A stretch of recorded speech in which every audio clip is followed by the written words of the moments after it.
ISIL or ISIS has been contained? I'm joined now by Ryan Crocker, former ambassador to Syria and Iraq and Lebanon, among other countries. He is now dean and executive professor at the George Bush School of Government and Public Service at Texas A&M.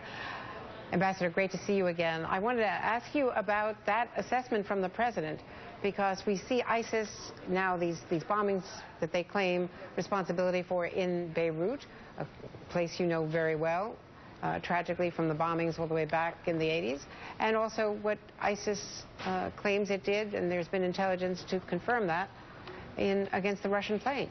So how is ISIS contained?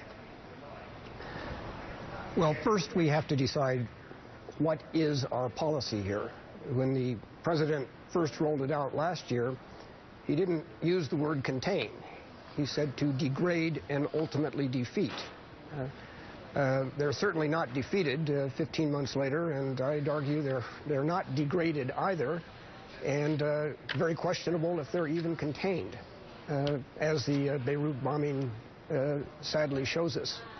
The crash of the Russian airliner is deeply disturbing. If it is, in fact, the case that Islamic State planted that bomb, that would mark their first major attack on a Western target. That hasn't been part of their modus operandi thus far. If they're now moving into that phase, we are facing a real strategic threat that goes far beyond the region. We need to figure out how to counter it. I don't think we have so far. And are 50 special forces ops on the ground to be deployed the solution? Look, we have the best special forces in the world, but 50 personnel who, as I understand it, are going to be largely working with Kurdish fighters in northern Syria. That is not going to be a game changer in this fight against ISIS. We have to decide, are they a threat to the region and to us? If they are, we really need to ramp up our game, not just make incremental changes. If they're not, then okay, pursue a strategy of containment instead of defeat. But I'm not sure I'd want to bet the Empire State Building that they're not that great of a threat to the homeland.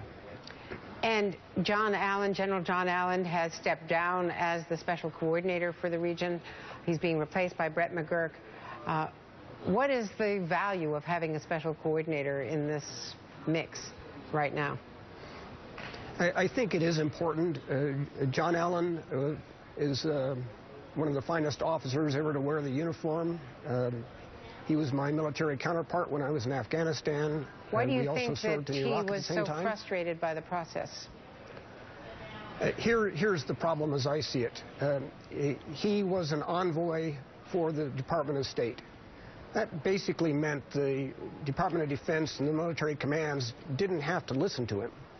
I have argued that he should have been, and his successor should be, a presidential envoy with the full weight of the White House behind him to be able to command with the real authority what everybody needs to do in this campaign. But again, it's an issue, are we really all in on this or not? That would be a small step, but it would be more than symbolic. I just wish the White House would do it. Ambassador, as you know very well, it may sound like an alphabet soup of different agencies to the general public, but power really matters in that region. And if you come, even with, with all of those medals on General Allen's chest, when you come as a State Department envoy, it is very different than if you come representing the President of the United States, the National Security Council, and all of the intelligence agencies that report to them. That's exactly my point. If the fight against Islamic State is a top U.S. strategic priority, we need to act like it. In the way we organize, I would badly wish that the White House would reestablish the Deputy National Security Advisor position that Ambassador Lute held and did such fine work on, to coordinate back on the U.S. side. Because right now, nobody is really in charge of a whole-of-government approach to countering the Islamic State. So, presidential envoy in the field, empowered Deputy National Security Advisor back home, it would start to indicate that we are really serious about an anti-Islamic State campaign. Do you think we're not all in? Are we just trying to, is the White House just trying to get through the next 15 months without suffering any more grievous harm? It looks to me that rather than a strategy of degrade and defeat, we are pursuing a strategy of containment. I think that's highly dangerous for all the reasons I've cited. The Islamic State is aiming at the disintegration, the destruction of the whole state system in the Middle East. They may now be aiming at targets outside the Middle East. So I think containment is a perilous course. I think we really need to move into what the President said we were going to do, which was degrade and defeat. Ambassador Ryan Crocker, always good to see you. Thank you very much for your service, sir.